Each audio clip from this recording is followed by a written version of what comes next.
sa indang kakanon. Nangyari ang gabos siring kan sinabi ning kagurangan. Nahiling ning Diyos ang gabos siyang ginibo, asin ang gabos marahay. Mga tugang, ang tataramon kan kagurangan. Salamat sa Diyos.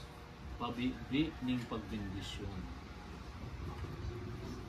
Diyos sa makakamhan, sa pagkataman mo sa mo, ang biyaya da ining katapusan.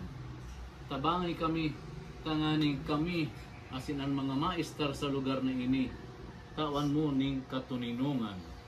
Ini maginharong ning magturugang, asin magkaibahan na nagkakaminutan sa lambang sarus. Lugod magdadan digdian katanos. Tabangan niya to ang nangangaipo, asin ipinapahayag sa gabus ang pagkamot ni Kristo. Ngunyan, umawon ta ang Diyos silman, agadon ta ang bendisyon para sa gabus ng tatrabaho, nag-i-star o ma-star sa lugar na ini. Pagbasa sa libro ni Genesis, linalang ng Diyos ang tao na kabaing sa iya. Sa ladawan na Diyos noon, linalang niya sinda na lalaki asin babae.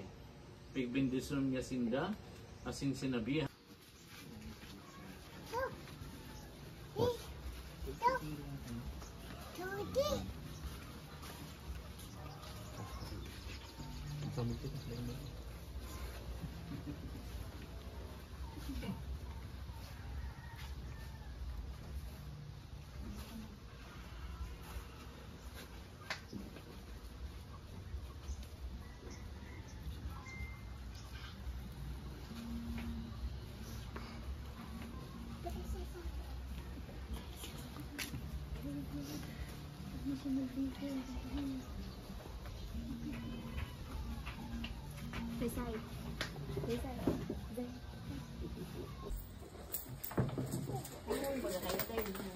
Dikit na po natin.